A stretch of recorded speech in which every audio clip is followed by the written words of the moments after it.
I got a question that's kind of in my head, kind of based on what you said, which is it's a kind of it's not my natural mindset.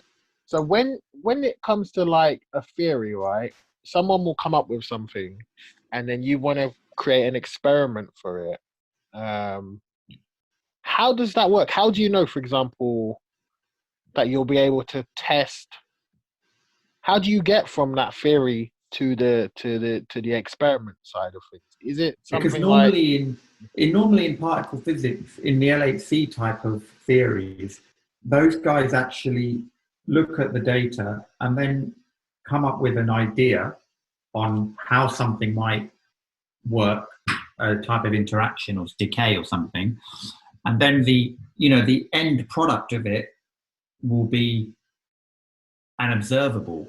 Like, oh, if this model exists like the way that I think, then this particle should decay in this way and end up with an electron here, an electron neutrino, you know, another type of particle. And so then we're like, okay, so if that's what it should, then we'll go and look for these things. I see. We'll go and look for that electron. We'll look for the, or the quark that should be coming, or, and then we'll try and figure out if that is actually what your model is predicted. But if we can't find it or something, we say, no, we can't find that. That doesn't quite work, or, we've ruled it out, or kind of thing, But it's a combination of not just ruling it out, you're ruling it out with the data you have. Yeah. So if it's very rare, then maybe you just don't have enough data to see it. You've got to be careful about saying that you've ruled something out completely. Yeah. Is it shit. Is it like as well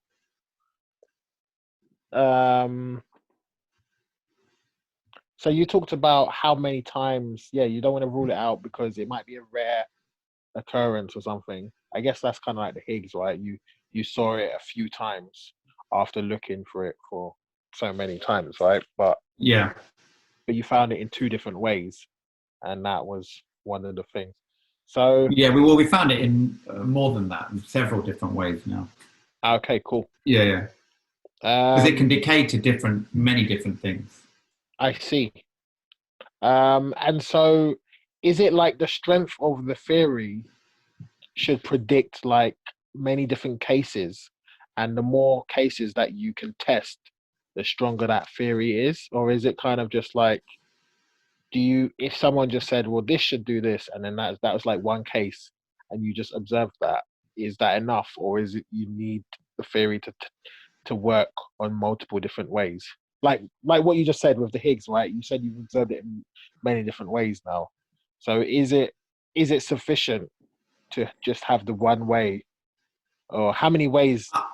I mean, it would be sufficient if the model had a motivation for it only to be observed one way. That doesn't normally make a model stronger or weaker. Okay, it just needs to fit in with the rest of the standard model.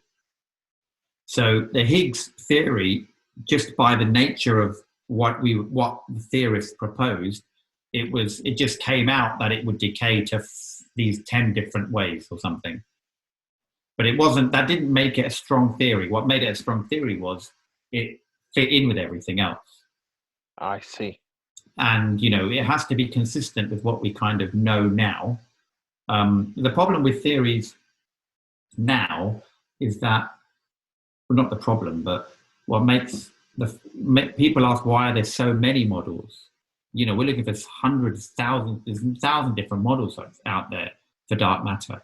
And the problem is, there's a lot of ways you can fix the issue we have at the moment in the standard model. You can fix it with a supersymmetric theory with an LSP. You could fix it with a Higgs portal. You could fix it with so many different things. And maybe, we can't rule them out because maybe, a lot of the predictions are that they are quite rare and they're hard to see, and that they might be too heavy, the particles, so we can't generate them, So it opens the avenue to loads of theories. And that's why there's so many out there. And, we try and, I guess, focus on ones which have got a really sound theoretical backing behind them as something that really could be plausible. Thank you. That's a really good answer, I think. The next question is, do we know how much dark matter there is in our galaxy or something, right? Is it kind of like, Yeah, well, I think it's more in the universe. Yeah, in the I universe? guess we also know in our galaxy, but I don't. Yeah, I mean, I think in the universe it's like 20, was it 30, 25% or something. Yeah, because basically, I think they observed it by looking at different galaxies and stuff. Yeah. So I'm just wondering if there was like naturally occurring dark matter that's near us, basically. Like, I wonder where it is with respect to us. Anyway, obviously you're talking about neutrinos from the sun, for example. Is it that dark matter could be around us now, or is it just going to be really far away from us? There definitely could be dark matter particles. Yeah, exactly. Around us. Yeah, that could be true. I mean, I think what they found when they did the astronomical observations is that there was large kind of really macroscopic effects like the speed of rotation of galaxies and stuff, which kind of pointed to huge areas of dark matter. But yeah, there could definitely be dark matter around us. Yeah. Cool.